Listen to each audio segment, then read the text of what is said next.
Bonjour à tous, ravi de vous retrouver pour cette nouvelle vidéo. Je suis en présence de David que vous reconnaissez peut-être. Bonjour, bonjour. David que j'ai commencé à interviewer il y a déjà quelques années. Nous étions à l'époque en couple et aujourd'hui voilà, nous sommes séparés, toujours amis en bons termes. Et voilà, il y a eu beaucoup de choses qui se sont passées, qui ont fait qu'on a retardé la suite de cette interview. Nous y voilà enfin. Voilà, après plusieurs années. Et donc aujourd'hui, là nous sommes donc l'hiver 2019, bientôt là, on arrive en hiver. Ça fait combien de temps aujourd'hui que tu es crudivore? En janvier, ça fera 20 ans. C'est quelque chose. Oui, effectivement. Donc on va essayer de résumer, on avait fait en 2 premières vidéos le début de ton cheminement alimentaire. Oui. Donc tu nous avais raconté que quand tu étais adolescent déjà, tu aimais bien manger des fruits, tu as grandi dans une famille déjà où il y avait plusieurs régimes alimentaires, avec ton père qui était diabétique. Oui, voilà, c'est ça. Il y avait une volonté d'une certaine diététique, de manger quand même sainement. Oui, de manger sainement, de manger des bons nutriments. Ouais. Et tu avais raconté notamment, par exemple, quand tes amis, eux, ils aimaient bien au bar, enfin, boire une bière ou de l'alcool, toi tu buvais un jus, par exemple des jus de tomate. Oui, jus de tomate, jus de carotte, oui, effectivement. Je préférais prendre des choses naturelles. Tes premiers vrais changements alimentaires, je crois, ont commencé, c'était quand tu étais allé au Canada. C'est ça. Quand tu avais, rappelle-nous que tu avais quel âge? Donc j'avais 22 ans et 22 ou 23, ça remonte. Je crois que c'était 23. Enfin bon. Et oui, un repas avec 2 naturopathes avec qui j'ai parlé suite au... Parce qu'à un moment donné, je faisais du roller et j'avais eu une petite faiblesse hypoglycémique et puis pour moi c'était un peu normal, il fallait que je mange. Et pour elle, ça l'était pas et on a fait un repas de 2 heures, elles m'ont tout expliqué. Et donc suite à ça, il y avait l'histoire des enzymes aussi, tu nous avais parlé, tu t'étais intéressé aux enzymes, tu avais des soucis de digestion. Ça c'était... Je crois que c'était juste un peu avant. Les enzymes, c'est pendant que je mangeais bio, c'était la période où j'ai mangé bio, ou même la période où j'étais végétarien, d'ailleurs. Donc, juste par rapport à l'ordre chronologique... Alors, l'ordre chronologique, c'est faire attention aux aliments, manger bio, et donc du tout au tout. Hein. C'est-à-dire que quand je commence un régime, en général, je ne le fais pas à moitié, je fais tout, c'est tout ou rien. De toute façon, donc, voilà. C'était tout. Donc manger bio, c'était à 100%. Donc c'est-à-dire bio, c'est-à-dire suppression des sucres raffinés. Voilà, de tous les produits raffinés, voilà, tous les produits raffinés, le sucre raffiné et tout ce qui pouvait contenir des adjuvants, des colorants. Enfin, je mangeais bio, quoi. Je mangeais des légumes bio et j'achetais qu'à la Biocoop tout ce que je pouvais trouver. Voilà. Et du coup, c'était assez drastique parce que, comme tu le dis, tu changes du tout au tout. Et avant, vous pouvez voir dans l'interview précédente, il mangeait énormément de sucre. Dans son alimentation, surtout qu'en arrivant au Canada, les portions sont énormes. Oui. Les pots de 5 kg, de 10 kg, de 15 kg, effectivement. On ne voit pas ça ici. Ouais. Donc, c'était un peu... ça t'a pas mal remué cette transition très rapide du tout. J'étais pas coaché, donc au départ, c'est vrai que... Puis commencer du tout au tout. Je suggère pas d'ailleurs, hein, si vous faites une transition, faites-la doucement, ne faites pas comme moi, quoi. Parce que... Voilà. Vraiment, c'était bénéfique, tu as senti des améliorations? Les améliorations ont été plus rapides aussi, et puis, sur ma santé, j'ai vraiment senti des améliorations. J'ai senti des améliorations quand je mangeais bio, j'ai senti des améliorations quand je mangeais pas de viande, j'ai pas senti vraiment si, pour la méditation, pour la concentration, pour le sommeil aussi. La viande peut faire des cauchemars, peut rendre agressif. Oui, il y a une conséquence. Manger de la viande, c'est pas anodin. Ouais. Et puis ensuite, toujours en recherche d'un bien-être intérieur, ma digestion, ça n'allait pas. Donc les enzymes, comme j'explique dans les précédentes vidéos. Et c'était comme ça que tu en étais venu? Voilà, c'est comme ça, à lire un livre de Bruno Combi, et c'est comme ça que j'en suis venu à manger cru. Parce que lorsqu'on ne cuit pas les aliments, les enzymes, on ne les tue pas. Et donc, chaque aliment a ses propres enzymes et on les digère en les mangeant. Voilà, donc ça me paraissait logique. Et donc, tu as commencé en plein hiver au Canada. Oui, en plein hiver, et je faisais beaucoup de sport, donc 4 fois par semaine, je faisais de la musculation et du cardio. Et j'ai commencé voilà, du tout au tout. Et ça a été une perte de kilos, de 10 kilos en un mois. Et aujourd'hui, tu l'expliques comment? Parce que sur le coup, tu n'avais pas trop compris. Oui. Tu t'inquiétais un peu? Oui, au début, je ne comprenais pas ce qui m'arrivait, mais j'étais en confiance. Et effectivement, j'ai pas remplacé tous les aliments que je prenais, je les ai pas remplacés par d'autres, en fait. Je les ai remplacés par seulement ce que j'avais sous la main, et je manquais de plein de choses. Oui, parce qu'au Canada, c'est compliqué de trouver oui. la diversité en hiver. Surtout que j'étais pas coaché. Oui. Et c'est pour ça qu'après, j'ai cherché sur Internet, et j'ai appelé Dominique Guyot, et là, j'ai pu commencer à comprendre un peu mieux ce que je faisais, et voilà. Surtout qu'à l'époque, il y avait pas, c'était pas connu, quoi. Sur Internet, on trouvait pas grand-chose. Non. Quasiment rien, donc ouais, t'as démarré quasiment tout seul, quoi. Oui. Mais justement, tu as été en Martinique, du coup, suite au conseil de Dominique Guyot. Oui, alors quand on voit aujourd'hui ce que fait voilà, la participation et les œuvres de Dominique Guyot, on peut dire que j'ai vraiment eu de la chance de tomber sur lui dès le départ. Ouais. Franchement, et donc j'ai été bien conseillé, et c'est pour ça qu'après je suis allé en Martinique rencontrer d'autres crudivores, des familles crudivores. Il y avait pas mal de crudivores en Martinique à cette époque. Et donc du coup, tu as pu élargir ta plage alimentaire. Voilà, j'étais dans l'observation et dans le guidage. C'est à ce moment-là que j'ai appris à pouvoir manger 10 ou 15 bananes si j'en avais envie, sans me mettre des barrières. Toutes les barrières que j'avais dans le cuit, je les ai fait sauter une par une, parce que l'alimentation crue, on mange différemment. C'est tout autre chose. C'est carrément différent. Quoi. Ouais. Et donc tu as repris également la viande crue, donc, parce que tu as eu 5 ans végétarien, donc première période en cuit, un peu en cru. Voilà, donc ça c'était au Canada, où j'avais eu des problèmes de B12. J'ai toujours des problèmes de B12, enfin, ma B12, je la surveille parce qu'elle a tendance à être toujours très, très, très basse. Enfin, après, ça ne veut rien dire du tout, c'est simplement au niveau de la concentration, je ressens, si jamais il y a des manques, je le ressens. Mais aujourd'hui, ce qu'il n'y avait pas à l'époque, aujourd'hui on a des compléments de B12, enfin voilà, c'est un gros marché très, très lucratif d'ailleurs, la B12, et ils en vendent de toutes sortes, donc c'est facile d'en trouver. Mais ce que tu expliquais, c'est que justement les gélules n'avaient pas d'effet sur toi. Non, à l'époque, non, ça n'avait aucun effet. Et aujourd'hui, tu as retesté? Oui, à un moment donné, l'année dernière, quand je prenais pas de viande, je prenais des gélules de B12. En tout cas, j'avais pas de symptômes, quoi. Donc c'est que ça doit bien fonctionner. Enfin, la plupart des gens qui en prennent, bon, ça dépend des marques et le contenu, mais bon. Bon, après, t'as pas expérimenté une période trop longue sans viande, je pense. Non, c'est vrai que pour avoir des carences, il faut plutôt taper sur 4-5 ans, quoi. Moi, c'était même pas un an. Bon, en tout cas, t'as expérimenté. Ouais. Et donc ensuite, on en était resté quand tu étais revenu en France. Donc ça faisait combien de temps que tu étais crudivore? Eh bien, 3 ans. 3 ans, donc j'avais appris à manger les aliments un par un. Je faisais pas de mélange. Oui, parce que en Martinique, à un moment donné, j'avais mangé quelques salades, mais je pouvais pas manger 2 salades dans la journée, parce que après je me sentais pas bien. Quand tu dis salade, tu parles de salade de crudité avec des mélanges? Voilà, des salades de crudité, ouais. Ça me rendait un peu nauséeux, ballonné, j'étais pas aussi bien, quoi. Et donc du coup, je suis rentré en France, mais je me suis remis après à manger plus de salades, et ça s'est fait graduellement, quoi. Par rapport au social, par rapport au...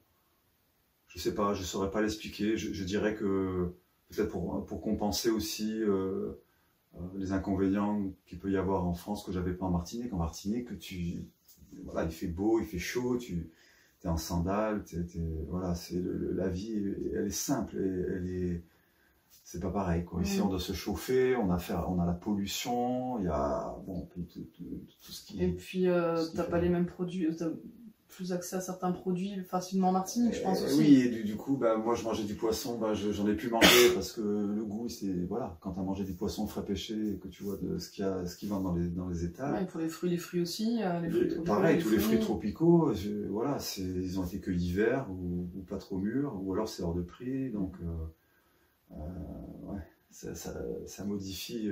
Ouais.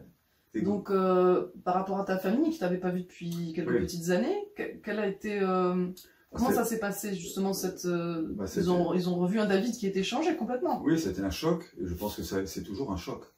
Ouais, ouais, je suis rentré en 2003, on est en 2020, c'est toujours un choc. Mais bon, voilà, c'est comme ça. Après, c'est vrai que même en montrant l'exemple, ben, enfin voilà, ce qu'on veut pas voir, on le voit pas, quoi. Oui. Et puis ce qu'on veut voir, on le voit. Donc,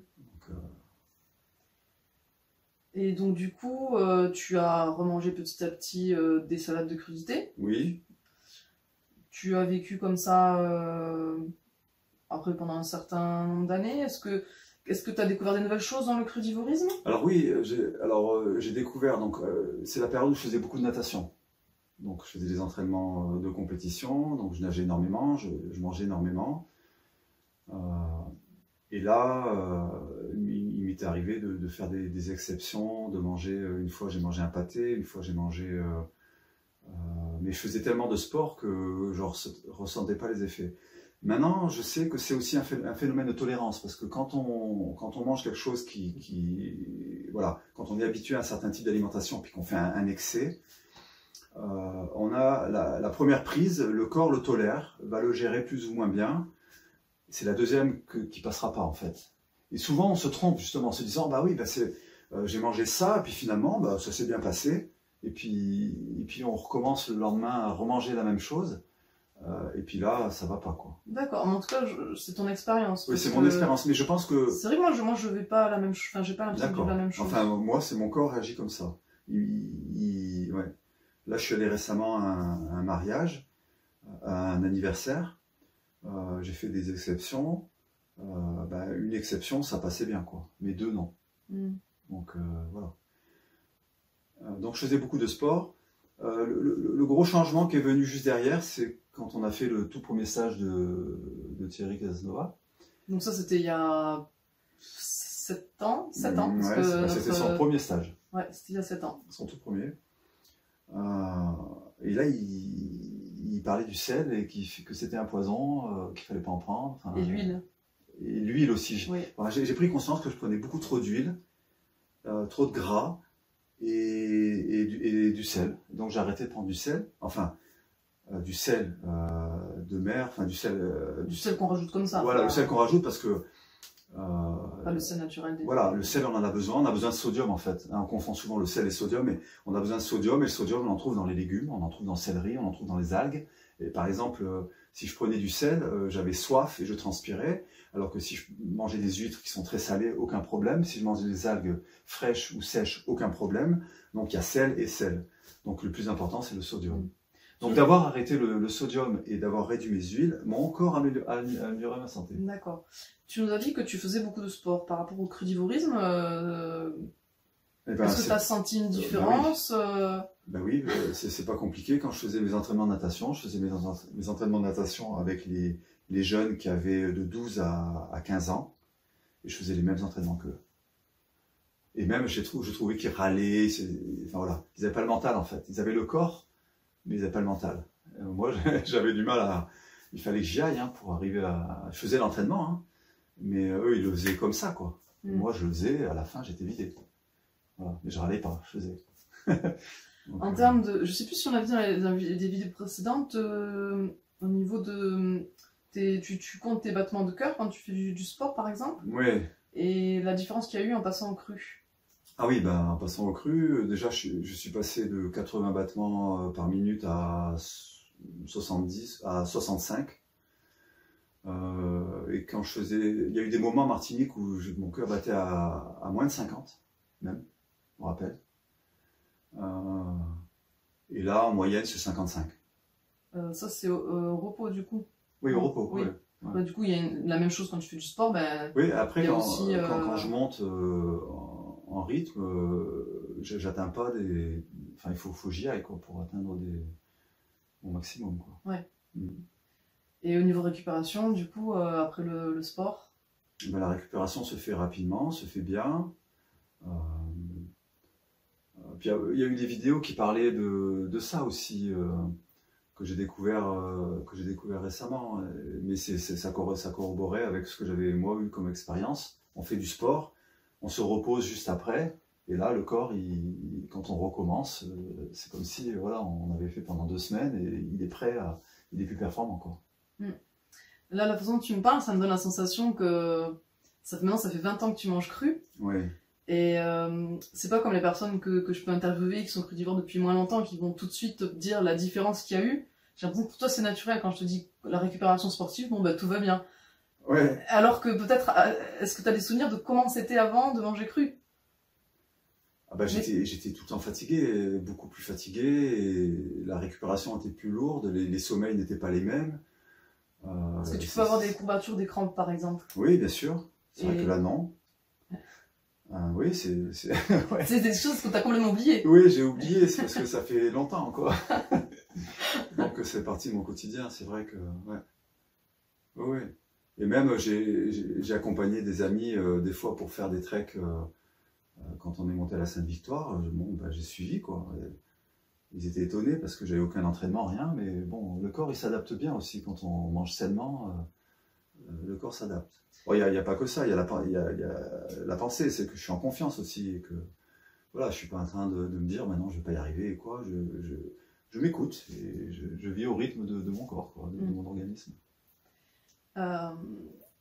En termes de choses que tu as découvertes dans le crudivorisme, tu m'avais parlé, quand tu faisais beaucoup de natation, Ouais. tu sentais qu'il te manquait quelque chose, tu avais besoin de quelque chose d'un peu plus dense. J'ai eu 2 phases où effectivement je sentais que dans mon alimentation, il y avait une espèce de boulimie qui n'était pas satisfaite.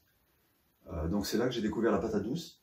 Donc cru, bien sûr. Crue, ouais. Donc pour remplacer la pomme de terre, donc les hydrates de carbone, l'énergie à long terme.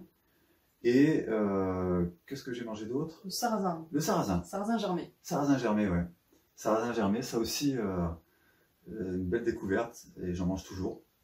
Donc, et la patate douce aussi. Donc, ça m'a pas quitté. Ouais. Et ensuite, donc, maintenant, ça fait 20 ans que tu manges cru, et je trouve qu'il serait intéressant, est-ce que tu peux nous parler des différents états ou environnements que tu as vécu en étant crudivore? Tu as vécu en Canada, en Martinique, en France, donc des températures différentes. Ouais. Aussi, tu as eu des périodes sédentaires, des périodes très sportives. Oui, effectivement. Est-ce qu'il y a pu avoir t'as remarqué des changements dans ta façon de manger cru en fonction de ces choses-là? Oui. Ben, par exemple, l'année dernière, oui, bon, oui, tu résistes mieux au chaud, tu résistes mieux au froid. Tu es moins fatigué, ouais, c'est sûr que les événements, tu les vis pas de la même façon. L'année dernière, quand j'ai eu cette espèce de passage dépressif que j'ai eu l'année dernière, j'ai eu un passage dépressif qui a duré quelques mois, malgré le fait que je continue à manger bien, il y avait quelque chose qui fonctionnait pas dans mon corps. J'ai mis du temps avant de comprendre ce que c'était. C'était le stress, je me bloquais ma sphère intestinale, ça appuyait sur mon cœur. Après j'avais des extrasystoles et puis ça m'angoissait. Enfin voilà, j'ai vécu une période comme ça. Après quand j'ai compris le processus, après tout s'est replacé. J'avais perdu 10 kilos, j'en ai repris 15. Ce qui était bizarre, c'est que j'avais tout le temps l'estomac à l'envers, mais que j'avais à la toilette, c'était parfait, quoi. Il n'y avait rien je m'attendais à ce que ce soit un volcan, mais non, rien du tout. Tout était net et parfait, parce que voilà, l'alimentation était là, mais le mental, il fallait un réglage. Ouais. Et c'est vrai, et c'est là que... Et d'ailleurs, c'est devenu tendance. Maintenant, on a réalisé que l'alimentation, elle seule, ne suffisait pas. Le mental, je pense, pour moi, le mental, c'est le plus important. Oui. Et l'amour, et puis voilà, faire des choses agréables dans la vie, enfin, les piliers de la santé, l'alimentation fait partie. C'est une grosse part, parce qu'on est composé de molécules, et les molécules, on les mange. Donc l'alimentation a une grosse part. mais ça suffit pas. Oui. Il faut le reste aussi. Alors, ce que je voulais dire par ma question, en fait, ce que tu as dit est très intéressant, parce que c'est vrai que quand on découvre le crudivorisme, parfois on met trop l'alimentation sur un piédestal. Ouais. Donc, tu partages ton expérience pour montrer qu'il n'y a pas que ça qui compte, si c'est bien. Ouais. Savoir gérer son stress, la respiration. Être joyeux, vivre dans la joie, l'amour, ouais. J'ai vu des gens qui mangeaient des choses qui étaient très, très acidifiantes et qui faisaient pas de sport, etc., mais qui étaient tout le temps en train de rire, de regarder des films comiques, etc. Et du coup, même s'ils étaient souvent malades, ils le vivaient pas comme d'autres, et ça les empêchait pas de vivre longtemps, et voilà. Oui, l'amour a sa place aussi. Hein. La joie, l'amour a sa place dans la santé. Parce que là où je voulais en venir, en fait, c'était... donc, par exemple, tu m'avais expliqué que quand tu vivais, ou dans les périodes où il faisait froid, tu tolérais, par exemple, le fromage de chèvre. Alors que quand il faisait chaud, c'est quelque chose que tu tolérais pas, ou des choses comme ça. Oui. J'ai eu des périodes où... Effectivement, j'ai eu des périodes où... Tu manges plus, je manquais de gras. Aujourd'hui, je compense avec les noix de Brésil. J'ai des sources de gras que je n'avais pas à l'époque. Et c'est vrai qu'à des moments où je sentais que je manquais de gras, ou si par exemple je mangeais du fromage, effectivement, je ne ressentais pas les inconvénients. Effectivement. Il y a eu des périodes aussi où je manquais de protéines, où j'ai mangé de la viande, et pareil, aucun problème. Tu parles de viande cuite ou de viande cuite ? De la viande cuite. Oui, cuite. J'ai mangé, à un moment donné au Canada, j'ai mangé un peu de viande cuite et j'ai eu aucun problème. Alors je n'ai pas mangé des tonnes non plus. Mais je pense que quand tu n'as rien, le corps il prend ce que tu lui donnes et il le gère du mieux possible. Après, dans la durée, je pense que j'aurais eu des problèmes. Mais là, c'était sporadique et donc du coup, ça s'est bien passé. Quoi. Alors que si tu manges du fromage ou de la viande à des moments cuits, alors à des moments où tu n'en as pas forcément besoin, là tu réagis. Si j'ai pas besoin de gras, transpiration, tu dors mal, sorti mucus. Le mucus, le nez qui coule, ouais. Le sel d'ailleurs aujourd'hui, dès que je mange quelque chose qui a du sel, ça coule de tous les côtés quoi. Le sel. Ouais. Et au niveau du sport aussi, du coup, quand tu fais du sport, forcément tu manges beaucoup plus. Oui. Et tu tolères plus les excès aussi. Si tu fais des excès, manger un peu de cuit, tu vas plus le tolérer que si tu étais sédentaire. Ouais, disons que je métabolise, donc je digère mieux. Tu métabolises, donc tu digères mieux. Ouais, la digestion est bien meilleure. Quand je fais beaucoup de sport, que j'ai besoin de beaucoup de nutriments, je vais pouvoir faire des mélanges de légumes, je vais pouvoir mélanger pas mal de choses, et tout va bien se passer. Puis aussi, quand on fait du sport, on élimine aussi... Oui. On favorise l'élimination, donc forcément oui, les toxines vont... T'as ton muscle qui se construit. C'est ça qui est extraordinaire d'ailleurs, parce que j'ai acheté là des poudres de protéines crues végétales. Et bon, à un moment donné, j'en ai mangé pas mal pendant mes séances de sport. J'ai pris 3 kilos, 4 kilos en quelques jours. Et j'ai senti dans mes pantalons, Je me dis, qu'est-ce qui m'arrive et tout? Pourquoi j'ai pris soudain du poids, de la masse? En fait, c'est parce que je mangeais beaucoup. Et c'est instantané. Et si j'en prends pas, je prends pas. D'accord. Tu prends ces poudres comme tu fais du sport? Ou même si tu n'en fais pas, tu prends quand même un peu de poudre? Oui, je les avais achetées parce que je mangeais pas de viande. Et puis, il m'en restait. Mais principalement, oui, quand je fais beaucoup de sport. Ouais. Et ça fait combien de temps que tu expérimentes ces poudres-là? 2 ans. D'accord, donc du coup, t'en es satisfait? Oui. Ah oui, elles sont très digestes. J'ai pas d'effet secondaire qui ferait que ce soit des faux cuits, des faux crus ou quoi. J'en suis content. Ouais. Ouais. Ah, tu veux dire que des fois, il peut y avoir des poudres qui sont soi-disant crues ou saines? Et à la digestion, tu sens. Ah, mais des fois, c'est comme des fois, tu achètes des aliments bio et puis ton corps réagit. Hein, parce qu'on sait très bien que dans le bio d'Espagne, les Ardaco bio, etc. Donc, oui. On fait notre mieux, c'est des compromis. Et des fois, c'est des compromis, hein, parce qu'on sait très bien que dans tel ou tel magasin. Tu les achètes toutes tes poudres? Par internet. Donc, tu peux dire le. Oui, je l'ai pas en tête, mais. On vous le dira. Oui, Et du coup, j'en profite pour placer le fait que sur Toulouse, je vais me mettre à vendre des produits crus en livraison en point relais ou voilà, lors de certains événements. Tu pourras en proposer. Et effectivement, j'ai regardé au niveau des différents fournisseurs de crus et il y en a qui proposent des poudres protéinées crues. Et j'ai un ami qui fait de la musculation, qui a regardé, qui était épaté par le taux de protéines au 100 grammes. Et surtout, il a dit, mais il n'y a rien dedans, il n'y a aucun agent de conservation, aucun colorant, aucun produit laitier, aucun produit animal. Et il a halluciné, quoi. Et ouais, bah c'est ça. Heureusement, on a ça. Ouais. Il y a des compagnies qui font ça. Donc, pendant ta période sédentaire aussi, tu faisais pas de sport. Comment tu l'as vécu? Eh bien, quand je fais pas sport, mon corps s'adapte aussi, donc je perds du poids. Le corps, enfin, voilà, le corps s'adapte à tes activités. Mais bon, c'est important, moi, que je fasse du sport par rapport aux accidents que j'ai eus. Et donc, il faut. Et puis la vie aussi, les filles, il faut les porter, il faut porter des sacs, les courses. Donc, c'est pour ça que je continue toujours à faire du sport pour être en forme, quoi. Alors finalement, en 20 ans de crudiorisme, t'as mangé de différentes façons crues, différentes quantités, t'as découvert des choses. J'ai fait des écarts, je les ai ressentis. Donc on peut pas nier qu'effectivement le cuit a des conséquences. Les mélanges ont des conséquences, les agents de conservation ont des conséquences. À un moment donné, je mangeais pour des raisons de budget des fruits qui n'étaient pas bio. Et ben j'attrapais des boutons partout. Voilà, il y avait toujours une conséquence. Sauf quand ton corps avait vraiment besoin de quelque chose, comme tu disais, la viande cuite ou le fromage par exemple. Cela dit, j'ai très peu mangé des choses qui n'étaient pas bio, ou alors sans le faire exprès. Et j'ai pas assez de recul là-dessus. Mais pour le peu de témoignages que j'ai eus de personnes qui ont eu des phases où elles devaient manger des produits qui n'étaient pas bio, elles ont eu des boutons. La plupart du temps, c'est des boutons en fait. D'accord. Ouais, donc tu réagis et ton corps il reconnaît. T'es calibré pour le bio, donc dès que tu manges pas bio. Oui, puis par exemple, si une personne va faire du feu là dans le village et qui va démarrer son feu avec des journaux où il y a un peu de plastique dedans ou des trucs qui sont pas nets, ben moi je vais sortir tout de suite, mon nez va se mettre à couler. Je réagis au quart de tour à la pollution, aux chimiques, à ce qui n'est pas correct pour mon organisme. Et donc finalement, le fait que tu aies vécu toutes ces choses différentes fait que tu t'adaptes et tu te figes pas sur une alimentation en particulier crue. Non. Tu as une grande palette finalement, que tu peux t'adapter. Oui, selon les circonstances. Absolument, oui. Oui, ça serait...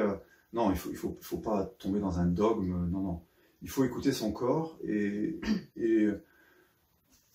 non, si j'avais rien à manger et qu'il n'y a que du cuit à manger, je ne me laisserais pas mourir de faim. Je mangerais ce qu'il y a.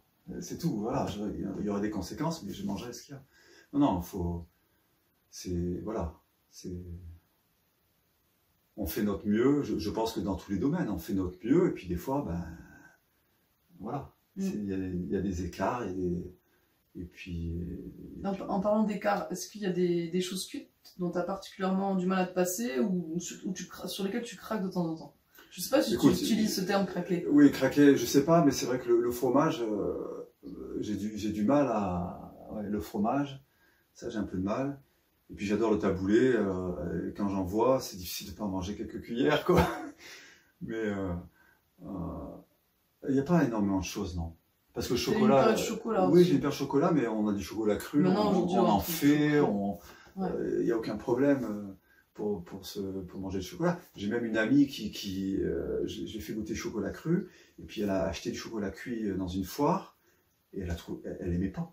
Elle voulait mon chocolat cru, voilà. Elle trouvait que non, c'était pas le même goût, quoi. Ouais. Et ce qu'on n'a pas raconté aussi, mais du coup, c'est quand t'as mangé un peu plus cuisiné, parce qu'on a raconté quand tu mangeais nature, quand tu mangeais des salades de crudité, et puis t'as expérimenté aussi un peu la cuisine, enfin en tout cas de manger de la cuisine, des choses cuisinées. J'avais des problèmes à digérer. Problème de digestion. Surtout ce qui était gras. Surtout quand tu faisais pas du sport. Non, c'est vrai que je suis... J'ai eu une période très cuisine pendant environ 2 ans. Alors... Un peu plus même. J'ai eu 2 ans. T'as eu une bonne période cuisine. J'ai eu 2 ans à fond cuisine. Enfin, il y a eu les débuts de la cuisine où j'ai. C'était bon. C'était bon. C'était délicieux, mais je digérais pas. Ouais, la digestion. La digestion, c'était pas ça. Donc toi, en fait, aujourd'hui au quotidien, comment tu manges aujourd'hui? Donc c'est. Des fois, je fais des salades, mais ce que j'aime le plus, c'est de manger les aliments un par un. Je prends ma patate douce, je la coupe, je prends un brocoli, un chou-fleur, je vais manger ça, voilà, dans la soirée, une salade, un concombre. D'accord, tu manges en soi. Quand je fais ça, mon cœur bat le plus lentement possible, je passe des nuits les plus paisibles, je me sens vraiment bien, quoi. D'accord. Donc c'est comme Si en plus j'ai la chance d'aller pouvoir marcher dehors dans la nature, c'est encore mieux. Et donc tu fais quelques salades de crudités des fois, en ce moment? Oui, des fois. Alors c'est vrai que pour les enfants, des fois je fais parce que eux, voilà, je leur donne à manger pas mal de choses et des fois c'est des mélanges. Ce qu'ils mangent, hein. Eux ils sont en pleine croissance, donc ils mangent. Quand je finis leurs assiettes ou des fois si ça dure trop longtemps, je le sens passer, quoi. Donc il y a une gestion par rapport à ça. Ça dépend. Actuellement, je fais 2 jours de sport, 2 jours de pause, 2 jours de sport, et ça continuellement. Donc pendant mes 2 jours de sport, je sais que je peux manger. Donc je mange plus de salade peut-être, plus de mélange. Et puis quand c'est mes 2 jours de repos, là je vais manger un par un, c'est différent. D'accord. Voilà. Adaptabilité. Je m'adapte, ouais. C'est ça qui est... On ne peut pas faire de généralité en fait. Il faut s'adapter. Là par exemple, on a isolé mon plancher par le dessous. Il y avait des odeurs un peu bizarres, une certaine humidité, il y avait quelque chose qui était pas net dans la maison. Je ne savais pas d'où ça venait, mais depuis qu'ils ont isolé, et ben du coup c'est devenu sain. Et je ressens. Et du coup, là encore, mon bien-être s'est amélioré. Et voilà, je suis sensible à toutes ces choses-là. D'accord. Et du coup, comment tu vois la suite dans les années à venir, ton alimentation? Je vais continuer à manger ce qui est bon pour mon corps, pour moi. Donc ce que mon corps prend et ce qui ne prend pas, je ne mangerai pas, quoi. Enfin, sauf si j'ai pas le choix. Mais je vais continuer comme ça parce que ça va bien. Puis aujourd'hui, c'est pas comme il y a 20 ans. On a une plage alimentaire qui est énorme. On peut commander sur Internet. On a la traçabilité des produits. Il y a des sites qui vendent des produits qui sont quand même très sains. Je fais mon potager aussi. L'avenir, j'aurai mon potager. Enfin, mon but, c'est d'être le plus en autarcie possible. Donc de pouvoir avoir l'eau. Autonomie, tu veux dire, parce qu'autarcie, ça va quand même. Autonomie, ouais. En autonomie complète, et au niveau de l'eau, au niveau de la nourriture, un peu comme les anciens faisaient. Ils s'échangeaient les légumes, ils s'échangeaient les fruits. Je discutais avec des anciens, ils me disaient les seules choses qu'ils avaient à acheter, c'était une fois dans leur vie une pelle, une pioche, machin, les cartouches quand ils tuaient les bêtes, et encore quand il y avait tellement de lapins qui... Alors ça va pas plaire aux véganes, mais c'est vrai que bon, à l'époque, voilà, c'est comme ça qu'ils faisaient. Donc quand ils vidaient une cartouche, c'était pour tuer 4 animaux en même temps. T'es sérieux? Ah oui, oui. Ouais, un gars de 90 ans m'a raconté ça. Son père faisait ça pour économiser les cartouches. Voilà. David, il vit souvent dans les villages et il discute avec des... Oui, mais t'expliquais que les grands champs n'existaient pas, c'était des petites parcelles. Il y en a un qui faisait les pommes de terre, un qui faisait les tomates, un qui faisait les carottes, et puis ils s'échangeaient, il y en a qui faisaient la volaille, ils s'échangeaient. Ils n'avaient pas vraiment besoin d'argent, ils achetaient quasiment rien, donc ils vivaient bien, donc c'était rudimentaire. Ici, voilà, les chambres n'étaient pas chauffées, il n'y avait qu'une pièce chauffée en hiver, mais si on est là, c'est qu'ils ont vécu, parce que sans eux, on ne serait pas là. Donc quelque part, c'est que c'est une bonne... Voilà. L'adaptabilité de toute façon. Oui, bah oui. Des sujets qu'on n'a pas abordés mais qui sont importants aussi dans le crudivorisme, dont des personnes peuvent se poser des questions, c'est l'aspect financier et l'aspect social. Oh, ouais. Qu'est-ce que tu peux nous dire toi, comment tu as vécu les choses? Alors l'aspect social, je dirais, alors l'aspect financier, c'est vrai que c'est un sacré budget de manger cru et de manger bio. Si on veut manger équilibré, voilà, il ne faut pas se cacher, voilà, sauf si on a un jardin, c'est un budget. Donc il faut trouver des astuces, faire des achats groupés, aller prendre dans les biocoop les cartons de fruits, de légumes trop mûrs, parce qu'on peut récupérer 80% au moins, qui sont... En plus, quand c'est mûr, c'est encore meilleur. Quand je mangeais bio, c'est pareil, j'avais pas beaucoup de budget quand j'ai commencé, je faisais des achats en gros. Donc j'achetais des gros sacs que je payais beaucoup moins cher, que je conservais, etc. Du coup, il y a toute une gestion aussi des stocks, du coup. Il y a une gestion des stocks, voilà, donc... tout ce qui est les légumes, le sarrasin, c'est des grosses quantités, les fruits secs, c'est des grosses quantités, qu'on met dans les seaux verts, qu'on récupère dans les marchés, C'est des seaux dans lesquels il y a les olives et la saumure. C'est des seaux qui sont parfaitement étanches. Et les gens qui vendent ça, ils ont du mal à s'en débarrasser parce que c'est gras. Donc ils vous les donnent. Donc vous les dégraissez avec du journal, après avec du liquide vaisselle. Et vous avez un seau qui est complètement étanche, qui peut fermer, qui, je sais quoi, c'est 30 litres au moins? Non, 5 litres. Ah non, c'est beaucoup plus. T'en Hein. as des... Ah oui, c'est possible. oui, c'est beaucoup plus que 5 litres. Ah oui, C'est 20 ou 30 ouais, par rapport à ma poubelle, je vois. C'est au moins 30 litres. Et donc, c'est là-dedans que je mets tout ce qui est sec, et en plus, ça protège des mites.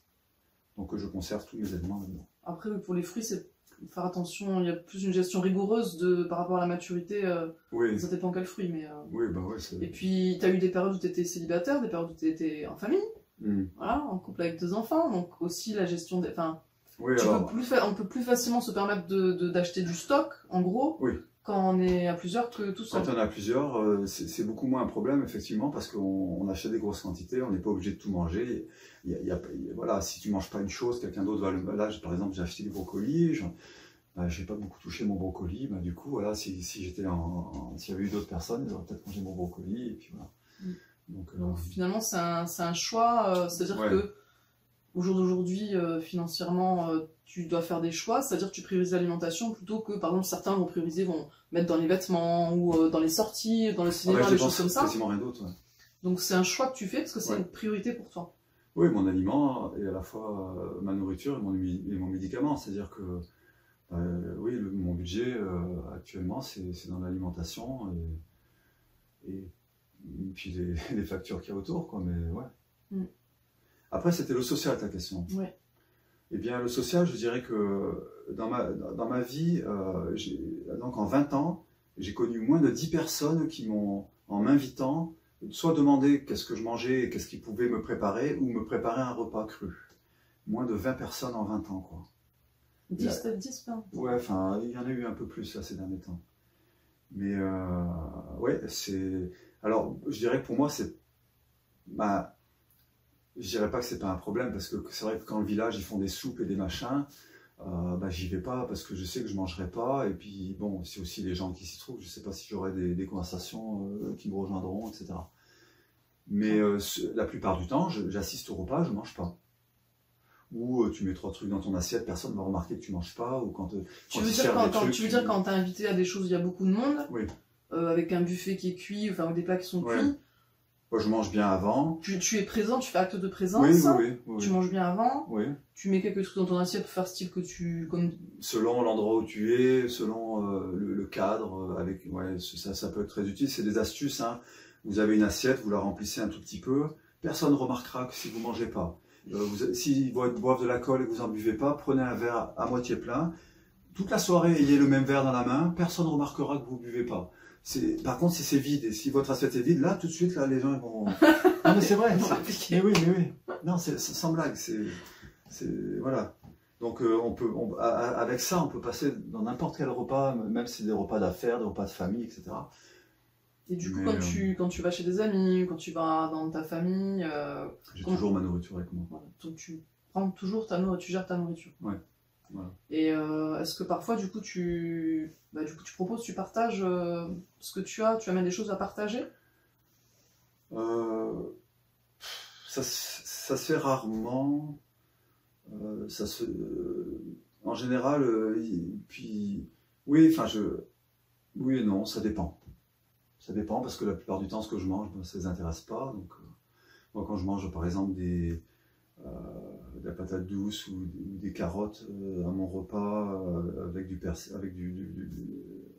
avec d'autres crudités, ben eux vont préférer manger des pâtes ou de la pizza, donc non, ils vont pas être attirés. C'est peut-être plus l'été où il y a quand même ils font des salades hein, quand même des fois. Hein. Une fois j'ai vu cet été une grosse préparation de légumes coupés en petits morceaux et tout. Je me suis dit wow, on va avoir une super salade de légumes et tout, mais en fait non, c'était pour cuire sur la plancha. Pendant 2 heures, puis ça a pris du temps en plus de couper tout ça, ça a une énorme quantité. Oh là là. Ouais. Après quand j'ai vu ça, quand j'ai vu que j'étais sur le feu. Ah les enzymes. Ouais, en plus. Ouais. Donc oui. Est-ce que tu sens que le fait d'être crudivore, socialement, c'est difficile, c'est-à-dire que... C'est les autres surtout, je pense qu'il y a beaucoup plus de personnes qui vont pas t'inviter parce qu'ils vont prétexter qu'ils sauront pas quoi te faire à manger. Alors que tu tapes plat crudivore sur Internet, tu trouves des millions de recettes. Je veux dire, c'est parce qu'ils se donnent pas la peine et puis ils sont pas motivés, quoi. Donc tu ressens qu'il y a quand même un impact au niveau social, en tout cas, toi, ce que tu as vécu. Oui, quand même, ouais. Oui, il y a beaucoup de repas où je suis pas allé parce que je savais que, même si j'étais curieux au niveau social d'aller, mais que comme je mangeais rien du tout, ça allait être compliqué selon avec qui tu es.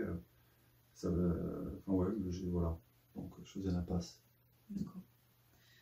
Est-ce que tu veux dire quelques mots sur tes enfants crudivores de naissance? Oui, alors les enfants, tout comme moi, c'est vrai que quand les filles,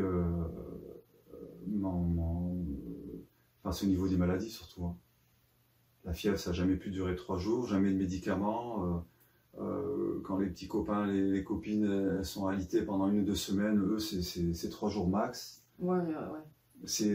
Encore, les les fièvres, c'est des pics de fièvre pendant 1 heure, mais voilà, ça dure pas, quoi. C'est ça dure pas. Je me rappelle cette gastro qu'il y avait eu, où toute ta famille avait été couchée, les piqûres et tout. Moi, ça avait duré 4 heures, je pense, mon cœur qui battait vite, j'avais soif. Toi, t'avais vomi ou pas? Même pas, je crois. Noémie avait rien eu. Bref, Rosalie avait vomi une fois, puis le lendemain c'était guéri. On était tous guéris le lendemain. Ouais. Alors que les autres, 2 semaines. Hein. Ouais. Donc c'est là que tu vois tu vois la puissance quand même des aliments du corps, quoi. Du coup, t'as 2 fils qui ont grandi en mangeant cuit. Oui. Et là, tu as 2 filles qui sont crudivores. Oui. Enfin. Bon, oui. Depuis quelques mois, forcément, elles grandissent et c'est plus compliqué. Elles sont confrontées dans le monde dans lequel on est, et qui est pas crudivore. Mais est-ce que tu as pu voir une différence entre tes filles qui mangent cru? Oui, complètement. Oui. Bah, je saurais pas. Mais je sais pas comment dire. Oui, une différence dans la vitalité. Dans la vitalité surtout, ouais. Surtout pour des enfants, enfin, on sent beaucoup plus de... C'est vrai que c'est difficile d'en mettre des mots dessus. Ouais, c'est parce qu'en plus je me suis jamais trop penché sur la question, mais oui, ça serait intéressant de faire le parallèle, mais de toute façon on le voit très bien quand tu as des enfants qui sont ne serait-ce que nourris bio, et face à d'autres enfants qui sont nourris à coups de coca et de chips, tu vois très bien la différence qu'il y a. Nous on voyait une différence entre des enfants crudivores, parce qu'on a vu des enfants crudivores, hein. Ils sont beaucoup plus calmes aussi, oui. Beaucoup plus pacifiques, beaucoup plus calmes. On sent que ça a un impact. Ouais. Moi je le vois sur la vitalité, l'éclat des yeux, le teint. Je vois tout de suite une personne qui mange sainement, et une personne qui mange pas sainement, ça se voit tout de suite, quoi. Ouais. Les cheveux. Et quelquefois, nos filles ont fait des exceptions. Sur leurs premières exceptions, ouais. Il y a eu des réactions tout de suite. Des vomissements, des diarrhées, des vomissements. Ouais. Puis après, ça va pas tout de suite bien après derrière. Ouais, après, donc, du coup, ouais, des réactions, donc c'est pas anodin, la nourriture, c'est pas anodin, quoi. C'est quand même des milliards de molécules. Les molécules qu'on ingère le plus, c'est l'air, hein, parce qu'on respire, c'est l'air donc l'air, on devrait faire le plus attention, en fait, c'est l'air. Et puis après, il y a l'eau, et puis ensuite la nourriture. En quota, molécules. Voilà. Très bien. Si tu avais un conseil à donner à des gens qui démarrent dans le cru, ou des gens qui se posent des questions sur... pourquoi pas démarrer dans le crudivorisme? Alors, pour les personnes qui veulent débuter dans le crudivorisme, et d'ailleurs je connais une personne qui a débuté il n'y a pas longtemps dans le crudivorisme, c'est de faire coacher, d'être coaché surtout pour pouvoir être au courant de toute la plage alimentaire qu'il y a, de tout ce qu'on peut manger. Et puis, je pense aussi, ce qui est important, c'est de savoir que sa plage alimentaire, on va la répartir plutôt sur 2 semaines, 8 jours, 10 jours. C'est pas comme au jour, tu sais. La nutrition classique. La nutrition classique, c'est tous les jours, tu dois prendre Non, là non, quand tu manges cru, tu vois ça plutôt sur 7, 8, 10 jours. Si tu as, et en plus, scientifiquement, c'est prouvé, on peut l'étaler sur bien plus. Mais bon, on va dire sur 10 jours, tu étales tes besoins nutritionnels et c'est impeccable, quoi. Et plus, si tu fais des activités physiques, si tu es un enfant, tu dois manger beaucoup plus. D'être coaché, Donc du coup de se mettre au courant de tous ces détails, de toutes ces choses, et d'être en confiance, parce qu'au début il y a de l'élimination. Donc le corps, quand il a un apport de nouvelles molécules, il va chasser les molécules dont il n'a plus besoin, dont il n'a pas envie. Donc il va se mettre à éliminer les agents de conservation, enfin toutes les... Voilà, il y a ce qu'on appelle la détox, et c'est des moments des fois qui sont pas drôles à passer, que j'ai passé moi quand j'ai commencé. Et il faut tenir bon, parce qu'après on se sent léger, on s'aperçoit on peut améliorer sa vue, on peut améliorer sa fatigue, on peut améliorer son énergie, on améliore sa cicatrisation, sa résistance aux microbes. Par exemple, quand je dis microbes, c'est par exemple quand les gens ont la grippe, si vous l'attrapez, ça va être en sourdine et ça va vous affaiblir 2 jours seulement, quoi. Enfin, pour toutes ces choses, pour moi le plus important, je dirais, le crudivoudisme, c'est l'exacerbation des sens. Les sens sont exacerbés. Et c'est ça. La vue, l'odorat, voilà, tous les sens. On jouit beaucoup plus de la vie, quoi. Je veux dire, le vent qui passe sur soi, un rayon de soleil, le chant d'un oiseau. Quand on passe à travers les feuilles, moi en tout cas, tous mes sens sont en plein. Ouais. Mais tu n'es pas le seul, et d'autres témoignent de cela. Ouais. Il y a quelque chose qui m'est revenu en tête, c'était quand on n'a pas poursuivi, je crois, c'est quand tu disais qu'au début de ton crudivorisme, tu avais perdu pas mal de poids. Oui. Et du coup, finalement, ça c'est revenu, ce poids-là. Oui, bien sûr. Alors, au début, on va perdre beaucoup de poids, ce qui va correspondre à l'élimination de tout ce que l'organisme ne veut pas garder. Et ensuite, quand on apporte des molécules qui sont saines, il va remplacer, évidemment. Et du coup, on rattrape son poids santé, en fait. Et c'est pour ça que, théoriquement, on devrait toujours avoir notre poids santé. C'est-à-dire, pour les personnes lambda, le corps qu'on peut avoir quand on a 20-25 ans, quoi. Si on ne fait pas d'excès. Oui, mais souvent ça, le corps commence à décliner, passer la trentaine, après la quarantaine, la cinquantaine, et entre 30 et 50 ans, tu peux voir des gens qui sont sveltes et sportifs, et les voir complètement recourbés, bedonnants, en mauvaise santé, en l'espace de 20 ans, c'est hallucinant, quoi. Et donc du coup, tu fais ce qu'il faut pour continuer en bonne santé. Moi, je veux...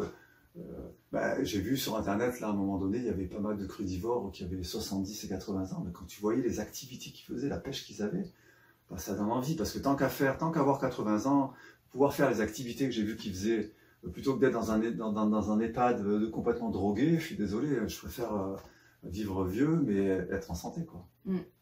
Toi, tu adores profiter de la vie. Ah oui, faire du sport, la nature... Et du coup, c'est jouir de la vie de tous les sens. C'est ta motivation aussi, le fait d'être crudivore, d'être en bonne santé. Ce qui te motive, c'est de profiter de la vie. Absolument. Tu disais que tu aimais beaucoup le sport, grimper dans les arbres. Quand tu étais jeune, tu grimpais beaucoup dans les arbres. Oui. Jouir de la nature, et que tu supportais pas, tu supportais pas être malade dans ton lit parce que tu voulais sortir dehors. Ah oui, moi il fallait que j'aille dans les bois, il fallait que je cours. Et voilà, chacun a sa motivation, et toi c'est... C'est ça. Sa motivation... Oui, c'est ça, c'est ma motivation, ma première motivation, c'était que je détestais être malade, mais ça j'en parle, je pense, dans une vidéo, c'est ça ma première motivation. Oui. Puis ça s'est transformé en amour pour moi. Je pense que c'est une belle preuve d'amour qu'on peut se faire de passer une alimentation saine, de la même façon que de penser à des pensées saines aussi, et d'avoir un environnement sain. Tout ça, c'est des preuves d'amour qu'on peut avoir envers nous-mêmes, et c'est très important. Et pour les personnes qui décideraient de passer le pas, je les félicite d'avance, parce que c'est une belle chose, quoi. C'est un beau cadeau qu'on se fait. C'est une belle conclusion. Très belle conclusion. Et donc du coup, est-ce que tu as un site ou une chaîne YouTube ou quelque chose où les gens peuvent te contacter? Oui, sur mon site Sentez-vous mieux, que j'ai pas, ça fait quelques années que j'ai pas, mais j'ai mis des articles intéressants. Il y a des articles, on peut me contacter via mon site. Effectivement, je suis toujours prêt à aider et à coacher, à donner des conseils aux personnes qui le souhaiteraient. Sur mon site santé-vous-mieux.com. Voilà, et David aide beaucoup de monde, mine de rien, autour de lui, des gens qui croisent, de la famille, des amis aussi. Une amie là qui voulait perdre du poids, elle a perdu 8 kilos là déjà. Ah, super. Ouais. Et surtout regain d'énergie. Regain d'énergie et... Et vraiment en hygiène de vie naturelle, on a parlé beaucoup d'alimentation, mais c'est vrai qu'après tout ce qui est après, moi, l'hygiène dans la maison, l'air, les matériaux, ce qu'on met sur la peau, les pensées. Pour moi, le plus important, parce que c'est mon cheval de bataille. David a énormément de connaissances et voilà, il est toujours prêt. Il le dit pas, mais vraiment, c'est quelqu'un de très bon conseil. Je te remercie, David, pour la suite de cette interview. À bientôt pour une nouvelle vidéo. Ciao, ciao. Au revoir.